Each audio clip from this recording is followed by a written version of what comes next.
Warning, incoming game over. Warning, incoming game over. Bonsoir et bienvenue à Game Over Vancouver. Je m'appelle Marc et ce soir, je suis accompagné par Kay Imam de Game Over Vancouver. I told Discord that if we lost, I would introduce us in French. But welcome to Game Over Vancouver. My name is Marc Sianquita, and today we are joined by Kay from Game Over Montreal. How's it going? It's going good. A few, clench moments near the end, but it was a good night overall. I'm sure it kind of went the opposite for you. Yeah, basically, I think if anything, it went exactly how Canucks fans expected it to go, which is never really hmm good. Also super quick, hello to the Game Over Montreal chat.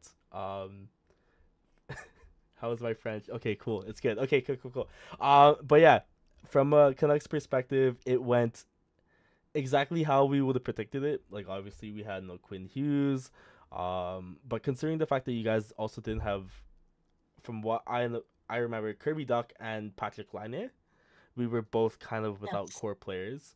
So And one of our big pieces on defense, RIP Caden Gooley Nation. okay, and Guli was out too. Just Okay, yeah, fair. yeah, my boy, my Well, boy. you know what? It was a rough game to watch. I feel like for for me it was a rough game to watch for the entirety of the game. For you it was a rough third period, but we have a lot to talk about tonight, thankfully. But before we start, I want to quickly give a shout out to our flagship show, Hyperdrive Hockey. Shift into Hyperdrive and get ready for a fun ride with your go-to source for all the biggest stories in hockey, delivered with a unique blend of Quebecois flavor. Hyperdrive Hockey brings you top-tier analysis, the latest news, pop culture, and a lively atmosphere that sparks debate, gets you thinking, and keeps you entertained. Join Max, Daphne, and Kevin every Monday and Thursday for your dose of everything hockey. Watch on YouTube or on the Game Over Network channel, or subscribe to our podcast on Apple, Spotify, or Amazon. For more, visit our website at thegameovernetwork.com. So I want to quickly go over some of the pregame stuff with the Canucks first. And then I just want to know what you guys were going through as Why well is from there the something happening Canadians. with the Canucks? Uh Is there something? Not Is really. there drama? Oh, of course. I mean, if I were to sum it up very quickly without using hockey terms, Besser is quiet quitting, and I am fully on board with it. So, to all of the guests today, for a very quick TLDR for everyone, um, during the trade deadline, the Canucks didn't really do anything, which was a given because our management likes to do stuff before the deadline. Like last year, we traded for Lindholm at least a month before the deadline, but um, we were essentially put in a situation where we want to sign Besser, who is one of the long term Canucks on the team, but unfortunately, we're at the standstill with our contracts. Um, but as if you guys watched the game tonight, Besser is still a Canuck, and regarding his contract, our management decided that the best thing to do was to punch him down with kindness and essentially say, "Hey, um, I don't think you're worth your contract." And he said that straight up to Yeah. the media. And not only did his boss say that about him, they also traded away his best friend. So obviously, instead of looking for a raise, you want to just get a new job. So that is Who's his best essentially, friend? I yeah. thought it was Pedersen. I mean, I would say the whole reason why Besser got a 40 goal season last season was because of JT Miller.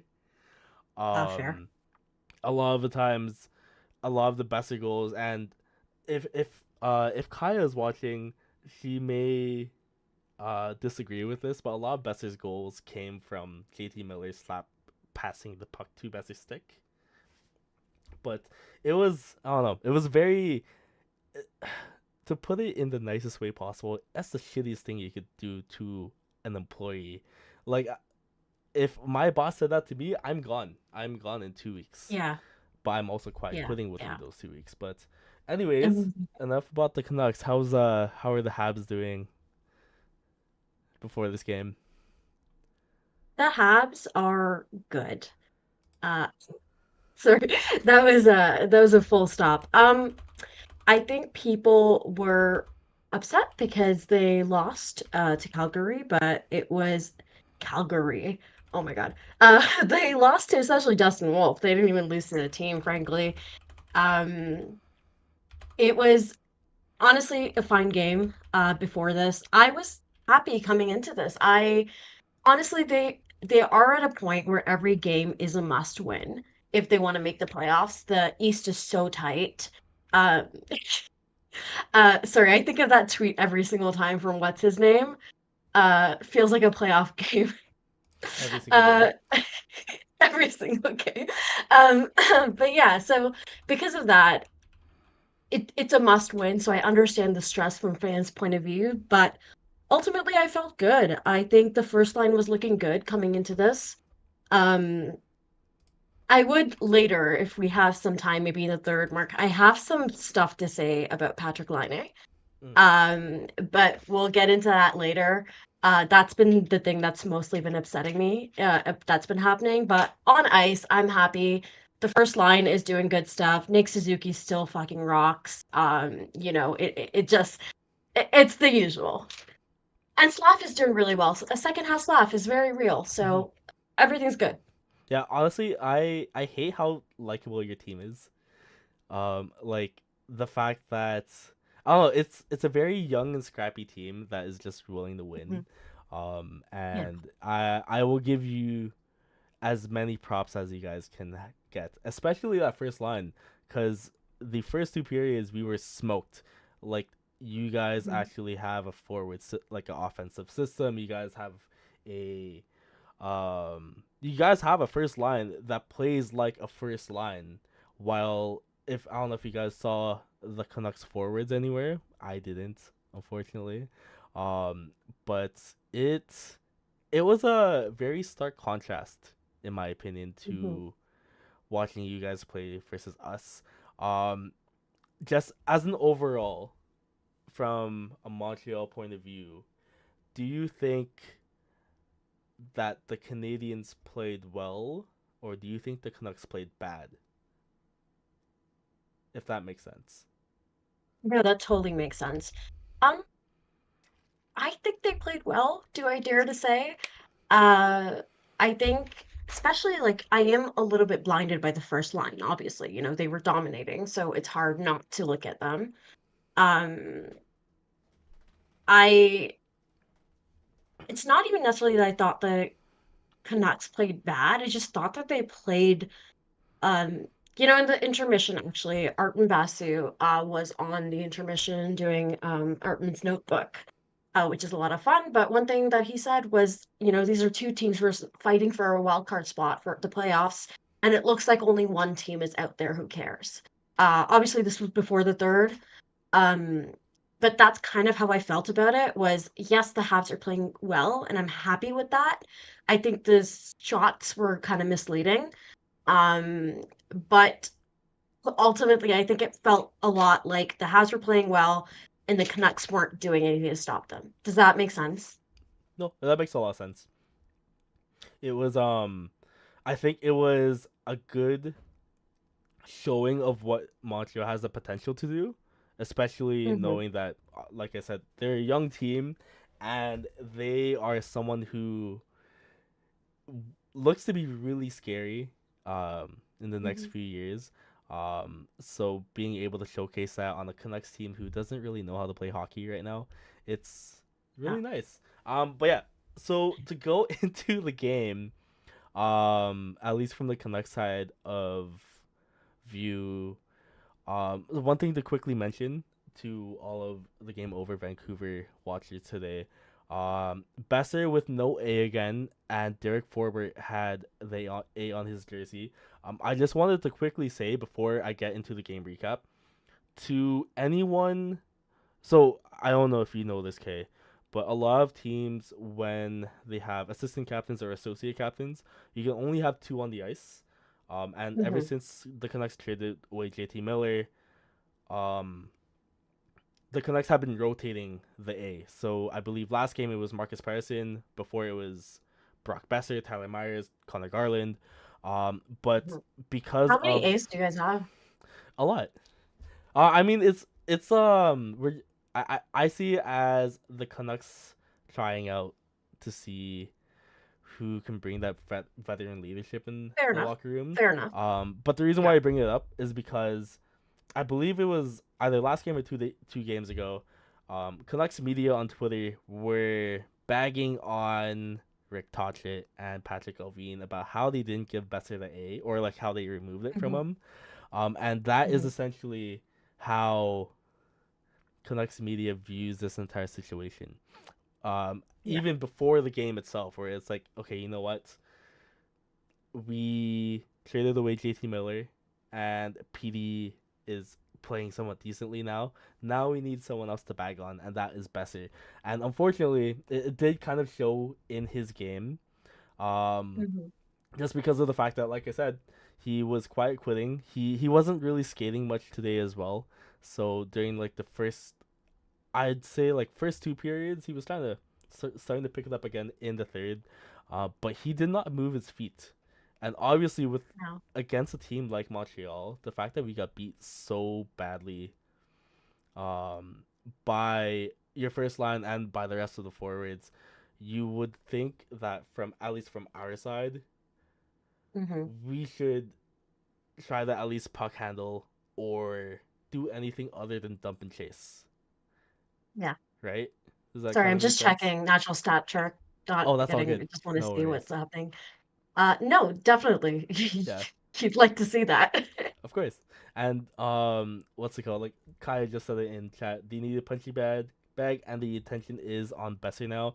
And going back to what I said earlier, Besser's quiet quitting. I totally understand based off everything else Hmm. that's happened. But it's kind of like if when you're at work and you have a coworker that's just sulking, but you already know that that coworker has gone through everything that that job has gone through, it reflects a Yeah. lot on the rest of the team, and that's kind of what happened. Hmm. Like, here, what if I told you that this team is supposed to be a defensively focused team? Did you see that tonight? Yeah, see, there That's you go. Yeah, that's news to me. yeah. So we supposedly play defensive hockey, which is exactly what happened um, when Nick Suzuki gets a goal in the first 2 minutes and passes Hronik on the rip. Um, I will say that was a nice goal. Like, what did you think about the first 2 minutes from the Habs? Um, I missed it. Um, I tuned in right as they were like announcing the banner was up like on the broadcast for Mhm. what the assists were. So I had to go back and watch it, and I was like, "Damn, I'm sad I missed that because that would be a hype moment." Um, it was just, man, I know that like I know that people get really annoyed of Habs fans kind of, pumping Nick Suzuki's tires, but I think we do it because nobody else gives him that respect. I think he's the kind of player where he's not flashy. He's just really, really smart. But occasionally he shows these like flashes of flashiness. And it's great. And he's just really driving the bus. I think, you know, I know we want to talk a little bit later in comparing the teams. I think that there's something to be said about um leading by example there and kind of course it's not a like I'm not this isn't a dig on anybody in the Canucks. I understand that the situation is toxic in a way that it's hard to lead in that way, but it's just, you know, I just really appreciate having Nick Suzuki as my captain. But speaking of captains, I guess the one thing that I did want to let you know is that the assistant captains thing that you were telling me about, that's actually really funny because I saw a tweet from I can't remember who it was. From the Vancouver media like last game about the A situation. And I was like, oh my, like the way they made it sound, I was like, oh my God, they like stripped him of the A. They like took it away and it's a punishment. And then later I came on the stream and like, Kaja was streaming and like I pointed it out and she told me that it's actually something they do. So it felt like a really weird, like, there is something fishy happening here between Brock and the Canucks, but like it doesn't need to be that dramatic. Like the, you know. Yep, and welcome to Canucks media. Like there's a reason why the number one, I guess, option that we had on our trade block was our media, was because of the fact that they blow up everything to proportion, which it's tough because obviously if you're not watching the game, if you're not as informed about the Canucks, you're gonna look at that tweet and you're gonna look at everything else. You're gonna look at Mhm. all of the Canucks Twitter accounts. You're gonna look at all of the Canucks Reddit accounts, and you'll see that, oh my gosh, they stripped Besser of the A when he never really had the A to begin with. Like our Mhm. captains going into the season were PD and JT Miller alongside Quinn Hughes, but I don't know. That's us That's in a a nutshell. hilarious group, by the way. But yeah, very, very, very chaotic It's group. very funny. Like It kind of makes nightmare sense. nightmare blunt rotation. Hey, it makes sense that our goal song is from the Breakfast Club because it kind of feels like that. Honestly, fair enough. But to at least go back to Nick Suzuki, I think him getting snubbed by by the Canadian roster was like the kick in the butt that he needed to be like, you know what, I can Mhm, be an elite player, and mhm, mhm. everyone, like every single player will go through the, oh, he's such a wuss phase, but like it Yeah, was yeah. really evident this game, looking as an opposing fan, that this guy actually cares about his team and is actually looking to try to play. Mhm. And also, side Yeah, note, I kind of think he looks like the Amalfi Jets guy. I don't know if you know who that is. I Okay, don't. never I mind. don't. That's a side thing. Anyways, moving on No, it's just to something really quickly. yeah. Mark, I know I can see Mark getting wound up in the chat. Mark will always say he looks good before Four Nations. And I agree. I agree in a way, but I also agree with you because I think there's just more like eyes on Nick Suzuki, I guess, especially around the trade deadline, all that like the headlines about like him like his like general manager challenging him and his stepping up. Like there's all the attention there. He has been playing well. Um, but Mark pointed out it's honestly Slavkovsky who's Hmm. stepped up, and that automatically makes a guy like Nick Suzuki look great because it's good to have your line mate doing good stuff. My headphones have just disconnected, so you keep talking. I will reconnect myself.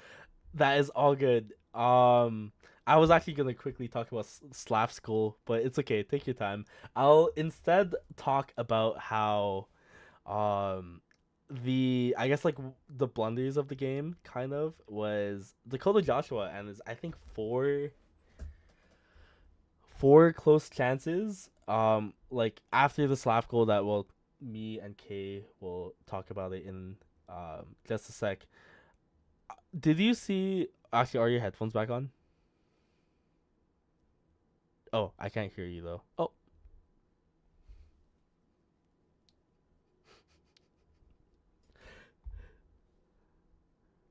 let's give it a sec, guys.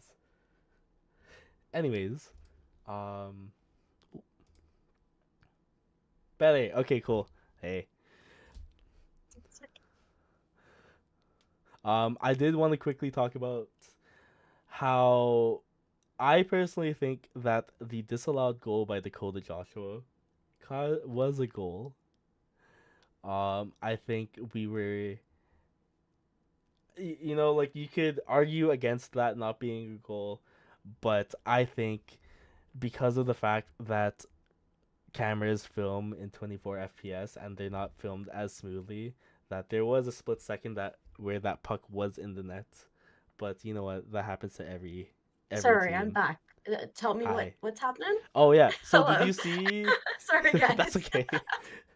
So basically, what happened is after the Slavkovsky goal in the first, there was a moment where Montembeau supposedly made a really good save against a Dakota Joshua wraparound goal.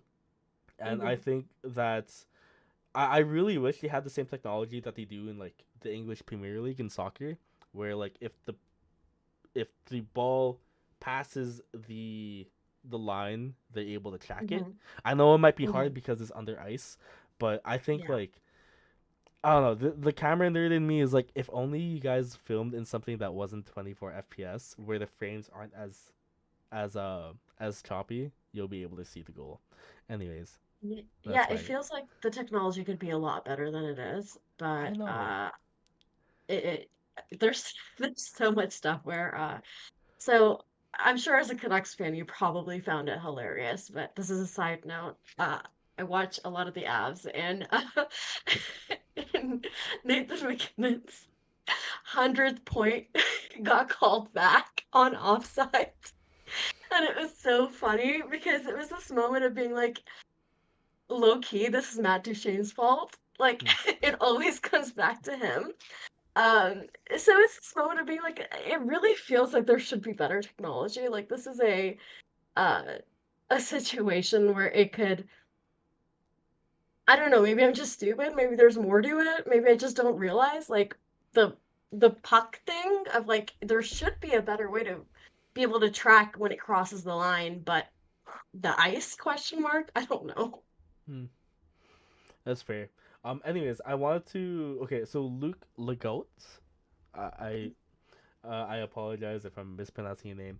He says that Slavkovsky was good tonight, but believe me, he's not always like that. I see him game after game, and he needs more consistency. Based off of, based off of his second goal, where he Mhm. beats the Canucks defender again and scores from the same spot, and snipes Lankinen. What? How do you feel about his consistency this season, and has it been improving? It's been improving. Nice. That's yeah, I totally see the criticism about like the inconsistency. I think that this is a guy who's 20 question mark who's playing like he's 20. He again second half Slav has been a lot more. This happened last year too, where in the second half he suddenly like took off, and it happened again this year. But I agree with Luke. Like I do feel like there's consistency to be found. I also think that he has a lot of runway left. Um, and I think that like in general, just it's just encouraging to see because this is how you want to see him getting better. So it's not like he's just getting like cheap goals and cheap assists for like things that aren't sustainable. I know it's frustrating to not have that like sustained um throughout from the end of last season to like the start of this season, which I think people thought would carry over. I know it's frustrating not to have that, but like frankly, I'd rather have him get it back in a way that we need him to. So like being strong, like he does the stuff that align with Nick Suzuki and Cole Caulfield need. Uh, not to harp on the big boy, big body, oddy oddy. Like we don't like that's not like that's not just what he is, but it's a part of his toolkit and like it's just encouraging when you see him apply it more consistently, but I totally agree that like it's been inconsistent. Um, but the inconsistency has been consistently decreasing. So that's That's the fair. way I And can phrase it. I mean, one thing that I will say, just adding on to that, he is also just 20. I think the fact that he's able to, like, I feel like every single 20-year-old in any aspect of life will be inconsistent Mhm. at times, but I feel like once that maturity comes in, give it a few years and he'll be scary. Yeah, you already Yeah, see it sometimes. Like he's when he's confident, he looks like a whole different player. Which again, he's still so young. fair. Speaking of shooting the puck, sorry, there wasn't. I didn't really know of a good way to transition into that. Stop asking me to shoot the puck more. Now it's your turn. Okay, cool, thank you. Um, this game did not seem like the Canucks outshot the Habs at all. Yeah. Like if I don't know if how much you've seen us like in Game Over Vancouver rant about how the Canucks don't shoot, where sometimes we'll end games with 12 shots on goal, but Yeah. the Canucks were out shooting the Habs the entire game. I do not believe that.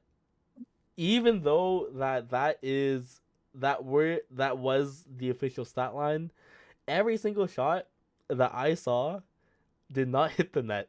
And I've been one thing about like I guess the Canucks coaching is that we dump the puck way too much when we Hmm. don't have the speed to get the puck back. Yeah. I've been preaching that we need to just crash the net because if we have scrappy players like Connor Garland and Dakota Joshua and basically players that people hate to play against, like I'm sure that you hated Kiefer Sherwood tonight, but like we Yes. have Kiefer Sherwood on our team, we should just shoot the puck, but like But not like aren't you this. afraid of David Savard? Not really. We have Connor Garland. Like That's what I'm he'll saying, he'll right? just Like you're not crawl underneath David Savard. in between his legs, just pass. Yeah. But really quick, just to talk about the Canucks second period. Um the going back once again to Besser's quiet quitting and having it spread towards the team. Um there was one Canucks power play where Hmm. in that same power play, PD stood still for 5 minutes in the offensive zone with the puck and Hmm. immediately loses the puck. And as soon as Hronik, actually no, this was a different power play, but Hronik takes 6 seconds to go from the defensive zone, not even into the offensive zone, but he goes from defensive zone to neutral zone, 6 seconds, and then Yeah. loses the puck again.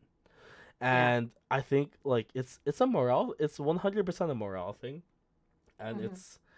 it's so hard to read how an NHL locker room is. Like I kind of want to, like go in and give like a Connor McDavid type pep talk where they have to dig Yeah. in. But unfortunately, the only thing that they're digging is their place in the standings if they're gonna keep playing like this. See, It's the penalty kill is really where I thought the question that you asked me about if I thought that the Habs were playing really well or if the Canucks were playing bad. I think the penalty kill is one of those places where I was like, there's one penalty kill that the Habs had that I was like, this is like sick. I think like it was a great like Jake Evans banger shift. It was like Nick Suzuki like had it was a good like they were able to create offense on the penalty kill. But other than that, I there was a few times where I was like, this is not the Habs penalty kill I'm used to, and somehow they are killing the penalty. And I feel like the Canucks are killing their own power play. So that's one of the moments where I was really like, yeah, I think that this Canucks team just like doesn't. Yeah, have you guys tried loving each other? no. What's that like? No, I like it's tough because like if you ask any Canucks fan last year, like we had like a slimmer of hope where it's like, you know what? Like wow, this is great. Like we are able to like even if times get rough in the game, we're able to catch up. It's kind of like a toxic relationship where like it's bad all the time, but out of nowhere they're like, "Hey, here's flowers." And you're like, "Oh my gosh, this is the best thing in the world. You got me flowers. It's a bouquet from Save on Foods that's $20." But like immediately afterwards you become more vulnerable, and then afterwards they're like, yeah, no, they were actually on sale for $5 on clearance because they were expired. Like that's how it feels like to be a Canucks fan. It's not fun. Like sure, our penalty kill is good. Like if you guys follow me on Blue Sky, I was tweeting out all of the good things that the Canucks had. Teddy Bluger is one of them. Where he is, I don't want to compare him to Jake Evans in a sense because I know you guys love him more than we do love Teddy Bluger. But Teddy Bluger is very consistent. His Yeah. floor is a 6.5. It's just that his ceiling is a 7. But he's a Hmm. very Hmm. very solid penalty killer. And honestly is the reason why our PK is as good as it is. Like him, you have Suter. Honestly, PD on the PK is great as well. But like, Hmm. I think the PK is good just because Besser doesn't touch it. Um, but then again, that's Okay, like one talk of it. the yeah, Okay. basically. All right. I Yeah. don't have much to say about that, but Teddy Blue is an elite name. Like it's Yes, a it's a great great name. name. Just It is a very great name. But yeah. Anyways, to switch the vibe. Let's talk about the third period. Um, so at in the moment where everything feels lost for us, and in the moment where Kay can actually feel safe for once, Heronic grips it from never the blue feel safe. line, I never and feel safe. that was one of those things where like I went from this to this, Okay. where it's like it's something, it's happening, um, Yeah. and it's tough because like obviously Heronic is a defenseman. Our last two goals were from our defenseman, aka our forwards were nowhere to be seen. And then PD snipes it on the power play, and then I go from this to like we're playing hockey again, and it was it was interesting because like this is basically what the Canucks were last season, except they were able to finish the job. But Mhm. we started playing the game a little bit more. I started to notice the Canadians falling back, but I also, and I will say this as a Canucks fan, I feel like the refs were trying to help us win. Yeah. That's a Classic. classic Chris Lee night. I'm sure you can see why that tripped me up. Yeah, it was a those were some calls, man. There's a certain amount of third period like calls that don't like it's just what you expect out of the NHL. But like that one time where like it was near the end, I think, that like I can't remember who it was from the Canucks, but they just held on to Lane Hudson I for like assume Sherwood. approx I can't remember who, but it was certainly somebody. Uh and they like straight up held on to him. Um and I was like, what are we doing here? Then there was a cross checks to Caulfield in front of the net from, uh, from Peterson or Pedersen. It's Pedersen, Pedersen, Pedersen, right? Pedersen. Pedersen, right? Which Yeah, one? from Pedersen that I was like, man, might as well. Like, why not? At a certain point, it's just why not? Um, but that last, if if this game had ended the wrong way for Habs fans, oh man, that is not a good night on Habs Twitter for literally anybody ever. Because there would be people like being really sad and mad about the penalty, and then there'd be people go, "Well, you have to kill it anyways," which, like, frankly, I'm a little bit on that side. But in that moment, I was like, "But it's not a penalty," so uh, it is what it is. It is what it is. I think like I've been I'm emotionally mature enough to admit the fact that you know what, if we're losing and we need a way to win, I am all for Connor Garland laying on top of McDavid for 10 seconds so he can't play the puck. That Like was really funny. it was really funny. And like it's part of the game where it's kind of like if what's it called? If I went into, let's say if the Canucks played the Canadiens earlier this year and for some reason Kirby Doc decided to push over Lankinen and Mhm. nothing happens, I'm gonna be like, hey, that's not good. I'm gonna do that instead. So I don't know. I've watched enough hockey. I've watched enough sports in general to know that you know what, it's gonna happen. But That's how I yeah, feel about diving a little bit.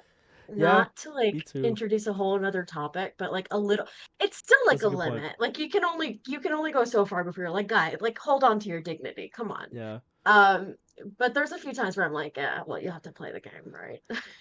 That's fair. I think it's like not to change the subject entirely, but like I thankfully don't see it as much in hockey because hockey is a tough game to play where if you fall you get back up right away. But like just to um strengthen your example, in basketball you'll see people like grab their opponent's hand and then hit themselves in the face and then fall and it's a foul. And you know what? Yeah. If it works, it works. But yeah. Anyways, back to the hockey game tonight. Um, what's it called? I'm just looking at my notes. So we go. So let's fast forward to the last few minutes of the game. We pull Kevin Lankinen out of the net, and immediately I see. So me as a Canucks fan, I see that we don't have a goalie in their net. That means we lose. So we what's so I see the Canucks kind of to cycle the puck around the perimeter, 6-on-5. I believe it's Hronek. Hronek rips one from the blue line, and it gets blocked by Brock Besser. It gets blocked by Brock Besser. So We he's turn the not puck quite over. kidding. He's doing some work. Yeah, for the other team. But yeah, like he blocks his own teammate's shots, and then I forget who it was on the Canadiens because I just turned my brain off afterwards. But they score an empty net goal. It's 4-2, and going back to the toxic relationship, we had so much hope. There was a point in time where it was like, you know what, I think they can turn around and like actually love me again, and they're like, no, What if I'm we gonna didn't? max out your credit card, and that's what exactly how it feels like right now. But yeah, the game ends 4-2. I think it was a. I'll mention my my Habs perspective on this as an outside person looking in. I think it shows the potential of what the Canadians can do, but it's obviously still a somewhat immature team. Yeah, 100%. Do you agree? Yeah. Oh, you agree, but 100%. yeah. Yeah. It's for like this is a mistake that we've seen before. So, for example, you have I know every team's like, oh, we need to play a full 60 minutes, and every fan's like complaint is we're not playing a full 60 minutes. But it genuinely feels like sometimes these guys will like just like they're like toddlers who need naps, who just didn't time their naps right. And it's like it's just a little like frustrating sometimes, but I think it's a part of like just a growing team. Um, I think that's so I don't I'm not sure if you've noticed, but literally all season on Blue Sky, on Twitter, I'm like, Marty, call a timeout, call a timeout, call a timeout. Because there was one point in the season where they get scored on once, twice, three times, it's over. Like, hell yeah, why not allow a fourth? While we're at it, why don't you have a fifth? Like it was like that.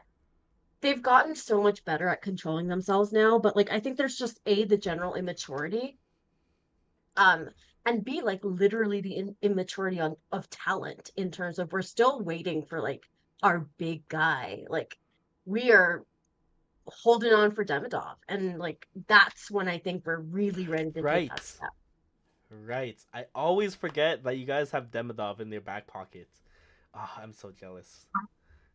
If only I could have a Russian in my back pocket just raiding the fire. But you know what? If instead of waiting for a young Russian to fire up a team, why not look to support an up and coming media company with over 30 young journalists and analysts across Canada? If you guys have a few bucks to spare, head over to our Patreon page at patreon.com/, the Game Over Network. You'll find several tiers with awesome rewards and perks for helping us grow.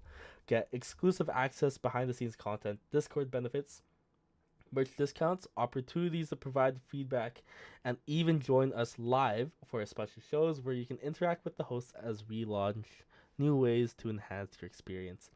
Not able to pitch in financially? No worries, I can't either, but we have a free tier so you don't have to miss out. If you want to help in other ways, make sure to like and subscribe on YouTube, rate us 5 stars on your favorite podcast app, and share our content on your social media. Let's go through chat super quick actually.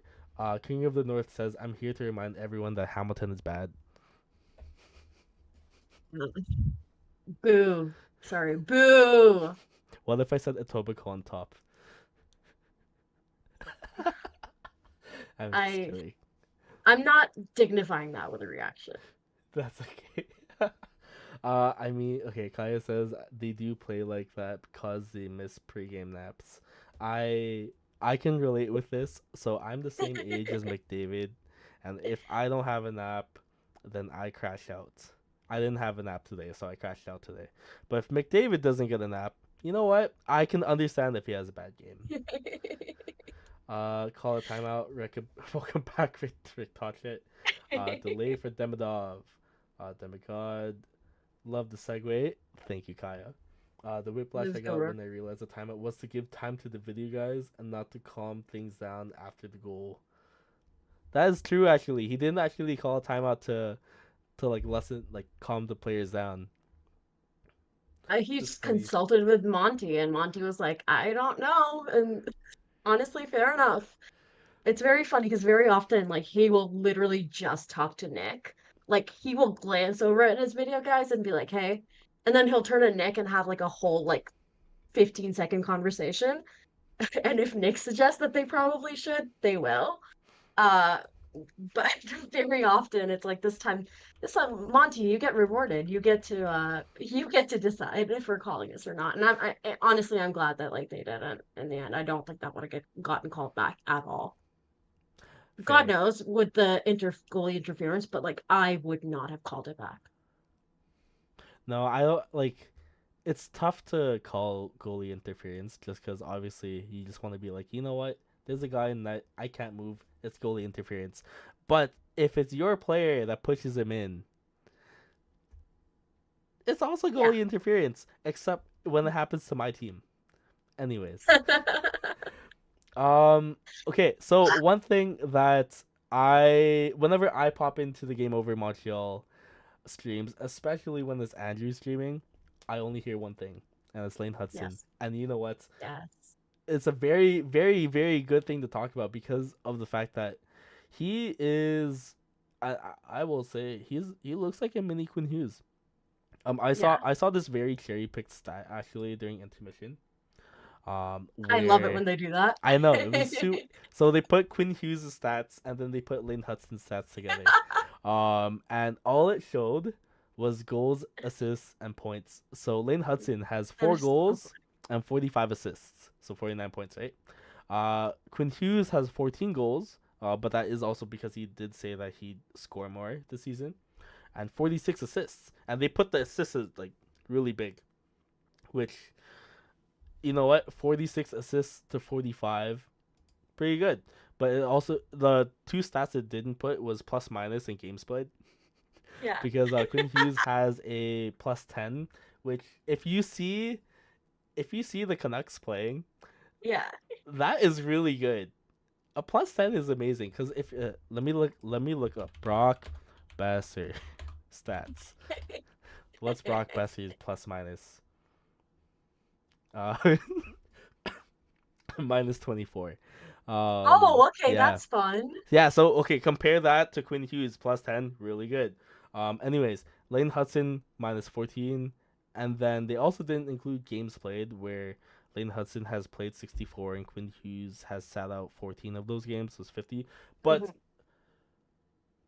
disregarding all of that, I think considering the fact that Lane Hudson is a rookie, he is literally like he's a 2004. He's a baby. Like That's he insane. That's not a real year. like when Tamagotchis came out, he was 3. Don't like that. Yeah, I really don't like that. But what I do like is his game. Like he is someone who I think he has a really high IQ, considering the fact that he's born in 2004. He's also shorter than Quinn Hughes, which makes him faster by default. But I watch a lot more Quinn Hughes. Um, how do you think Hudson is? Not I won't say. I'll give you like a more centered question. Okay. Instead of saying what do you think of Lane Hudson, because I assume that you guys talk about that every Love it. episode, Yeah. but compared to how he was in his first few months, how do you think he's improved over the season? Vastly. He's improved so much. Which is impressive because I think he was honestly context of everything, he was playing really well, even to start. I think the one thing is he's learned how to pick his spots. And I think that's huge for a guy like him who's so used to creating at the college level. Um, there was like, I'm sure you saw all like the Sens fans like, mocking all like the head fakes and stuff, and like uh all that stuff of like being like, oh, he's not creating anything, he's just like doing all the fancy things. First of all, he was like he did create. I'm gonna leave it at that. But he was definitely like being trying to play the hero, I guess, in a way, or not even necessarily like in a negative way, more just like he's used to taking over a game, so he felt like he could. Um, and what was happening was that like those were just going to waste because he wasn't using those like really great plays in the right moments. So like he'd do something sick, absolutely sick. And then in the end he would pass to Christian Dvorak, who'd like miss the net by like 15 feet. So it was always a moment of like maybe you can like pick your spots, save your energy. Um, but one thing that he's been great at since day one, honestly, that I wasn't expecting was he's so good at avoiding contact, which that was the big thing that I think I was really scared of coming into like this year. I was like, he's just a little guy. Like he's a small guy. Like what happens? Um, I always figured he would figure out how to avoid that, but seems like he was good on that from the start. And even today, I guess the difference between the start and the end, or right now where we are in the season, is that he does take some contact, but I think he handles it. Like I'm not he avoided all contact in a way. It was just it's just a really interesting like dynamic because I don't think he was ever caught. Honestly, Slav was caught in his rookie season so many times more than Lane was.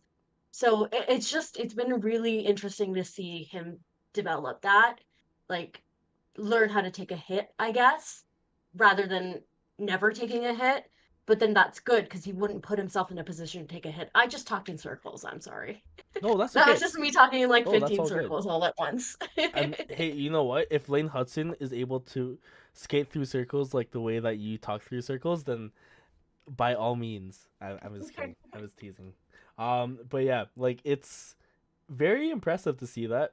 And I'm gonna bring it back to the work analogy again, where it's like, when you first get hired somewhere, you do what you're told, and you try not to stray away from doing more or being more important to your job. I feel like that's what's happening with Hudson right now, where it's like he's still a rookie.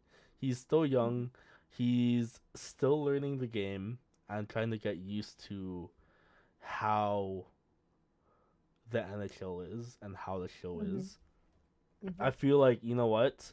Give him next season, if you start him on Power Play 1, if you allow him to be more creative, I'm sure that like in 2-3 years you're gonna see like in defensive tier list you'll see Kale McCarr, Quinn Hughes, and Lane Hudson. I'm pretty confident mhm, about that. I'd say. mhm, What do you think mhm. as an Avs fan as well? I'm really impressed by Lane Hudson. I try very hard not to compare him to anybody, especially, I watch a lot of Kill McCarr. So Mm. it's, I try my best not to because I think that that's just not a useful way to assess a young player. And I think you agree, to be honest. Like, I don't think you're comparing them. I think you're just kind of ranking. It's more of a Um, tier list instead of like yeah, comparing. exactly. More of a list than like a comparable, which I think is just kind of not. Um, Usually at the start of a rookie's career, right? Like that, Yeah. it just feels like a pointless endeavor. Um, but I do agree with you that I think ultimately, when hopefully, when they're competitive, he's going to be up there, which they're going to need. And kind of what you said about learning to play in the NHL, I think honestly, the Four Nations break was really good for him. Uh, just that time off. I don't know if it was mentally that he needed it or physically, maybe a little bit of both. But there was a tiny bit of slip in his game right before the Four Nations, and then he came back from the Four Nations and he's good all Lane Hudson. So, uh, I think honestly this was a great rookie. This was a great time for him to have his rookie year. Nice.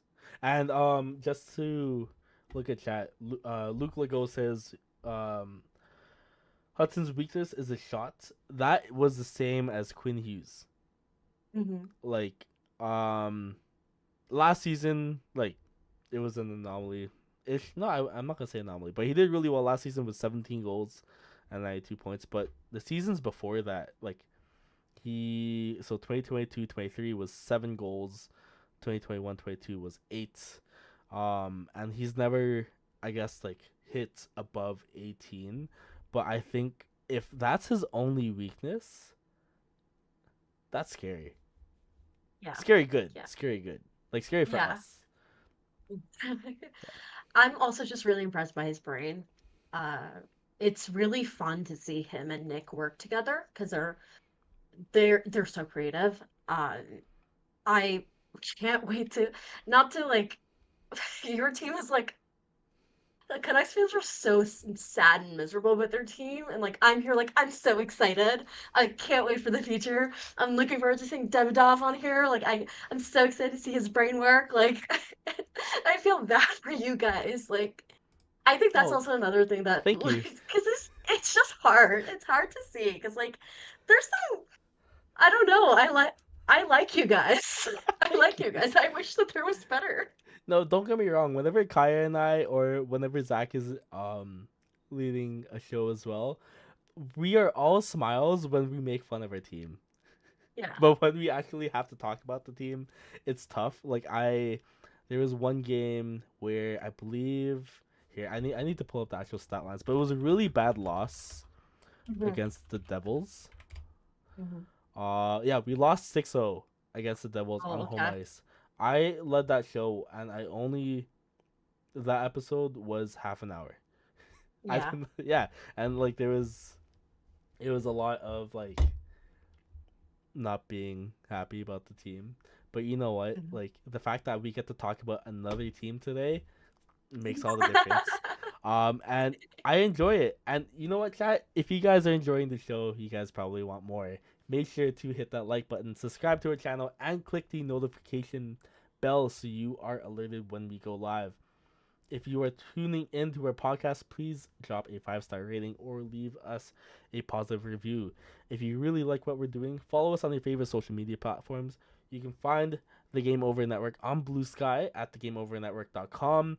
A lot of us are a lot more active on there because we are treating X like an X. But if you guys only use X right now, you can find us there at the Game Over NHL, as well as Instagram, Threads, and LinkedIn at the Game Over Vancouver. All right, to go into the third period, and to go on to the latter half of this stream, one thing that I know Kay and Kaya talked about last time that we will talk about again this episode, is how both teams are in a play-in spot, and both of us did not expect to be where we are right now. Obviously Mhm. the Montreal Canadiens are in a playoff spot in a really tough Eastern Conference.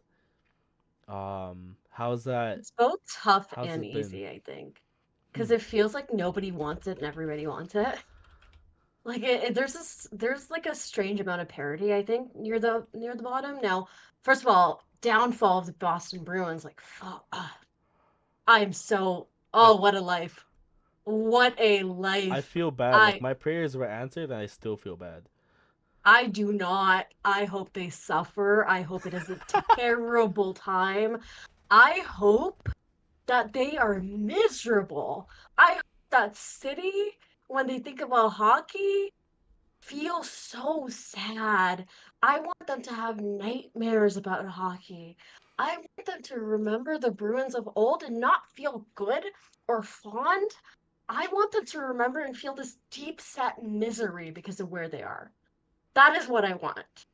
So, anyways, my point being that there are very few sellers in the Atlantic, and it seems like the Bruins were one of them. And chat, I gotta love it. I have no, I gotta love it. I That agree was a with lot. everything you That said. was a lot. I'm sorry. That was a No, lot. that's okay. You see, as a Canucks fan, I look and one thing about us is that we hold on to anything that's good. AKA 14 years ago at the 2011 Stanley Cup playoffs.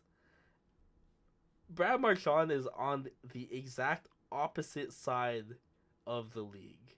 Like we are Mhm. in the northern west side of the country or of the league. Florida is very far. And I do you remember the picture of Brad Marchand crying when they lost to St. Louis? Yes, That was my I wallpaper for do. a year. Oh, banger. It was my work. It Banger. was my work wallpaper for a year too, and like customers were able to see that computer too, and every single time someone saw it, they were like, "Nice." So that's how I feel about the Eastern Conference wildcard spots. Like I'm looking at it right now. You have like the Senators and the Blue Jackets. Who, one thing about the Sens, I feel like they will take that first wildcard spot, especially with Cousins in the team. Um, I feel like it's a tough ask to keep fighting for that spot because you have Columbus, who I think has the best backstory to make it. You have Mhm, Montreal, who mhm. is scrappy and they're young and they're willing to fight for that. You have the Rangers, who have JT Miller and is at least trying to carry that team to win. You have Detroit, who I feel like uh, doesn't have that chance anymore. I feel like that ship has sailed, but I don't know. It's tough. It's just funny to see Buffalo at the bottom. It's like that's what stabilizes The more the things earth. change, the more they stay the same, truly, with the Sabres. I went to see so I live near enough to Buffalo that I can go see the games there, and I once went to see a Habs game there. The crowd was like olaying, and the Buffalo fans were just accepting it. Like Mm-hmm. I feel bad. Like that is the fan base I actually feel bad for. That's the one that I'm like, I have no sympathy in my heart for any other fan base, frankly. Like I am such a hater. I am such a hater, and it's been a great year to be a hater, I think. In ways, because like the Rangers, I've been praying on their downfall for years now. Chris Kreider is having an awful time, which like God bless. And then you have like the Bruins doing what they are. The one thing is that the Sens seem to be getting it together, which like don't love that, but like I guess I'm happy for our Game Over Ottawa hosts, if nothing else. I can find that joy in my heart for them. No, it's very fair points. I think if anything, it's really fun to at least see it from the other side of the country and be like, huh, that's pretty tight. People are actually trying to get into the wildcard spot. To Hmm. talk about the West though, I feel like everyone's trying to get out. So just to give you an overview, so right now in terms of the wildcard spots, Minnesota looks to be taking it with 78 points. The Flames are one game behind us, so they have 63 games. We have 64. They're at 70, and then we have us and St. Louis at 69 points, and Utah at Nice. 67. Um, when Canucks fans say that this was a must win for us, this really was a must win for us because that would have put us in the wildcard spot and at least put us a game ahead of Calgary. It's really hard because I we're believe the against. Flames are further ahead than you guys. For Yeah, some reason I didn't realize that. yeah. That's why Dustin Wolf is in talks for the Calder. Yeah, He's been lights out. yeah. Um, it's the Flames is also a tough team to hate. I mean, I do dislike the team, but it was hard not to like appreciate like Iginla back in the day. But we play the Flames tomorrow, so that itself is a big, I It'd guess, be easier to hate indicator. them then. Yeah, it'll be a lot easier to hit them tomorrow, but today is a different day. We have St. Louis where Bennington is coming from a four nations high, so I feel like if they push for a playoff spot, it'll be tough. But right now it's not as close to the East because we have San Jose and Chicago at the bottom, basically racing for that 25% chance at Mhm. at a first. But to go back to the original topic at hand, I did not expect us to be here. We had 6 All-Stars last year. We had Mhm. 6 All-Stars last year, and now our biggest problem is our forwards. That's insane. I honestly never thought that this would be like first again, I don't really pay enough attention to the Canucks to be able to, but like from my like outside point of view, it never seemed like the forwards were the problem because I could always name a forward from the Canucks. But if you ask me to name a defenseman, I've only got Quinn Hughes. Like that's all I got. Put some Uh, respect on Calder winner Tyler Myers. Somebody keeps putting like the picture of him and his neck keep getting more and like long Photoshop longer and longer and longer. And it's hilarious. There's hold on, let me see if this Reddit post is still there. Um uh oh, it's blocked by an ad. Okay. If So I kind of want to test this right now to see if this works stream wise. Bear with me, chat. If I okay, cool. If I do this, and I'm just going to cover you temporarily, Kay. how dare you? I'm so sorry. So, see this? This post is Tyler. It's covered by an ad, but this post is Myers. Incredible work. Yeah. It's Anyways, I, he's our goat. it's really funny because we have of the long neck proportion variety, we had Justin Barron with a very long neck. And he got traded to Nashville for Alexander Carrier.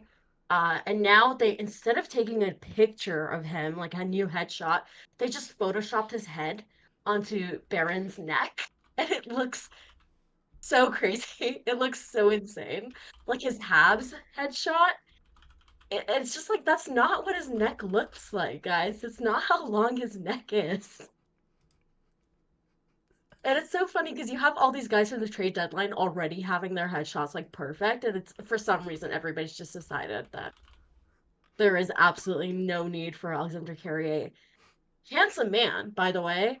Sparkling Disney princess eyes. Like you could really like they're like we gotta nerf him. We can't let him have that. So nothing else.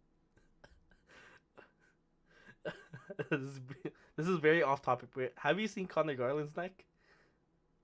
Yes. Yeah. Insane. Yeah, he'd be 5'7" without it. But you know what? I can't say anything. I'm 5'9". It's like it's I'm 5'9". Yeah, I'm but you're 5'10" with Doc regular people Martens. 5'9". Like you're regular people 5'9". Actually, If the no, not hockey player, even. you can make. I'm Filipino 5'9", which Yeah, come is on. Canadian 6'2". Yeah, hell yeah, dude. So Come on. I'll take it. You're winning. Do you know who? Do you know who is winning? The Canucks. Yeah. But you know what? If you wanna at least support a winner, instead of wearing Canucks merch, might as well wear Game Over merch. So what better way to support something you love than by wearing it? Game Over Apparel's line has officially dropped, featuring 3 unique designs. Haha, I had this planned. This is a Game Over hoodie. It's one of the comfiest hoodies that I have, and it's really nice. But whether you are They're drawn very to comfy. the very, very comfy, whether you are drawn to the nostalgic views of our retro skater design, want to make a bold statement with our established design, or show off your love for goalies with their live and die by the goalie design, we've got you covered. As well as if you guys are looking for another coffee and a toque to power through the second Vancouver winter, we got you covered. Which I personally don't think we need because the second Vancouver winter is 10 degrees. Anyways, designed by Brady from Game Over Winnipeg. Doing a very Scan. good job at selling our tubes. Thank you. um, Designed by Brady from Game Over Winnipeg. Scan the QR code on stream now to check out our apparel store. Help us rebuild sports media in Canada while repping your community. So now, this is the fun part. We get to open up the chat. Mhm. I'm kind of in the mood for off topic, keeping it Sure. as off topic as possible. You don't want to talk about the Canucks? No. Sure. uh Let me think. I would talk about jerseys, but I will say You- I did actually just buy a 2023 Eastern Conference All Star jersey, and I'm debating on what player to get. I low-key kind of want Suzuki in Do a it. sense. Like Do I it. mean, I will say original choice was Crosby, Fair enough. but we'll see. Honestly, Nick Suzuki has like such a captain crush on Crosby that he Who would doesn't? be honored. Honestly, Who yeah, doesn't? yeah. But like seriously, he's like so obsessed with how Crosby captains. Like it's really funny. Uh I think he's probably I would bet that he has reached out to Shea Weber and been like, "Hey, can I maybe get added to a group chat and then you can leave the group chat and it's just me and Sid in there." So, I don't know. Actually, okay. You know what? Just because we were off topic, and I do still kind of want to see if chat has any questions. I'm gonna stream one more thing just to see your reaction. Right.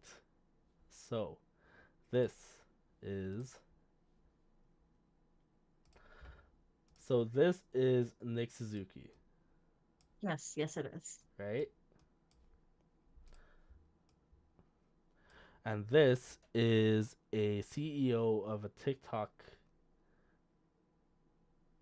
private jet company. His name and he works for Amalfi Jets. Okay. Does he not look like Nick Suzuki? I might be wrong. It might be a stretch. But does he look like Nick A bit. Suzuki? That's a bit of a stretch. It's a bit of a stretch. I He feel looks like like it is somewhat of somebody. a He stretch. looks like a hockey. Like he does look like a certain hockey player. Now I can't put my. I can't. I see it. The longer I look at it, I can see it a little bit. Yeah. But like, Okay. I just think I'm like staring at it. Like it's Fair. somebody. I I, feel I like I've seen a hockey player that looks like that. okay. Cool. Anyways, um, the only other question that we have is our favorite NHL fanfic, and I don't have Wouldn't you like Wattpad. to know? I wouldn't. I don't have Wattpad, but you know what? I feel like it would have to do with something with having two Swedish twins. I mean, listen, we all have our classics. We all have our classics. The good old classic of two Swedish twins, as is common. Anyways, For the me, Suzuki make. Oh, actually, sorry, I cut you off. I didn't let you answer. oh no, My bad. I was gonna say my favorite NHL fanfic is probably the one that hockey players write about themselves and Sidney Crosby. Uh, my favorite NHL fanfic. Oh my god, it has to be what Biz writes about Sid and Nate. Like he constantly keeps writing fanfic about them playing together. And I'm like, you're so obsessed with this, dude. Are you sure it's not Biz and his fanfics about the Seattle Kraken mascot? I mean, that's a banger. That's a banger. I think One way or most of them. another. I think most fanfics are bangers. Does One Suzuki way or make another. banana bread? No, I don't think he does. Oh, But he could be. that's a shame. Oh, Luke's got it. He says mix of Doc and Suzuki, and I totally see that. Hmm. I think that's it. I think it's a mix of definitely I see it. Okay. I see your vision, Luke. Question for you. Okay. Do you guys have Cobb's bread in Ontario? I don't think so. Okay. But this could be Um. like what is it? Okay. It's basically like a general like a bread store. But Okay. it's they have a promotion in BC. It might just be BC where if you go in and play hot cross buns on any instrument, they will give you a free hot cross bun. Who on the Canadians do you think would do that? Honestly, Slav. Oh.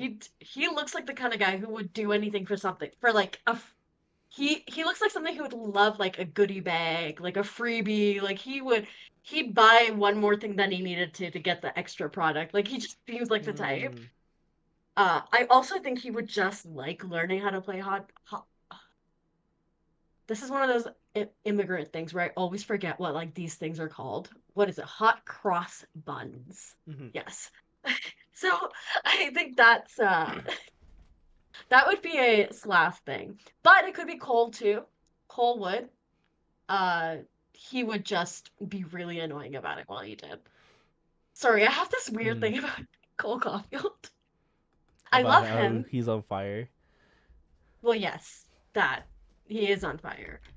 But also I love him. However, I think he looks like a kid who would eat glue. Um I need to see. I love him. I love him, but he's got that face. Kaya says Slav is Eastern European. Of course he's getting the free stuff. But listen, as an again immigrant, we love our free stuff.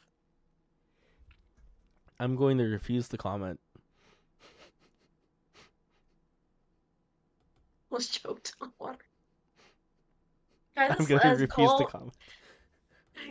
Kaya says Cole Caulfield defo bit kids as a bit people as a kid.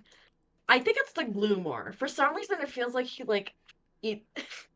This is so mean. Uh, he's just listen, love him. He's so good, great, talented player. Love him. I also do think he would enjoy a little bit of white glue, like straight out of the tube.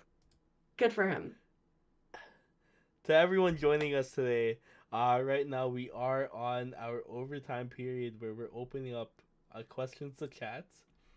Um, I was taught to shop by my Eastern European grandma. I know how to get stuff. That's fair. Actually, wait. Isn't Slavkovsky from Slovakia as well? Yeah, he's Slovakian. Mm. Why are we giving Caulfield the Lance Stroll treatment? The who treatment? Lance Stroll, F1, driving. I don't know who that is, but I'll take his word for it. It's all good. I think what we'll get one more question from chat. If there isn't anything else though, is there anything that you wanted to talk about before we end off tonight? Just one more thing. So, Craig Button, right? Were you listening? Sorry. Were you listening to Craig Button on the broadcast? I'm not sure if that's who you No, guys like. we were watching. So as a Canucks fan, I refuse to watch any other commentator except for John Shorehouse. Honestly, fair enough. So Seems like you got something fun going there, so I don't blame you. no, he as here. I'll say this just to give him an overview. He is so good at his job that he is able to sneak in a 420 joke every game Love that. That is and so have it funny. smooth, as much as possible. That is so much Yeah. fun. But anyways, you were saying. I was just saying, like, I'm just saying that if Craig Button is watching, which I know he is, if he is, I want him to know that he cannot have uh the presidency of the Nick Suzuki fan club. It's mine. If he wants to fight me, I will. But just be warned, I will play dirty, I will bite, and I will pull hair. Mm, That presidency is mine. fair. Uh, Chris says I enjoy his Nick Suzuki monologues, but I need him to stop talking during play. Yeah, yeah. It's okay. You can have a commentator that will rave about Nick Suzuki. I would much rather have a commentator that will tell me that we have 69 seconds left in the period, and I think we will Very end fun.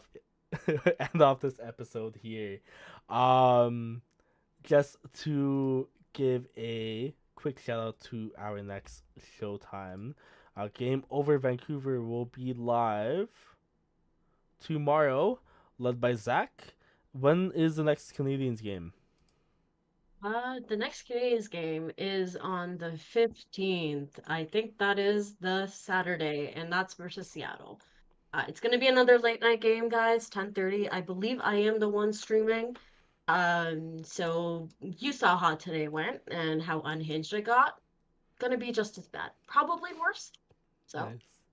join us. It'll be fun. Well, anyways, I just wanted to say, merci beaucoup, Game Over Montreal. Thank you to everyone coming from Game Over Vancouver. Thank you to Conrad and Conrad alone from Game Over Calgary for coming by to the end. My name is Mark. This is Kay. Have a good night.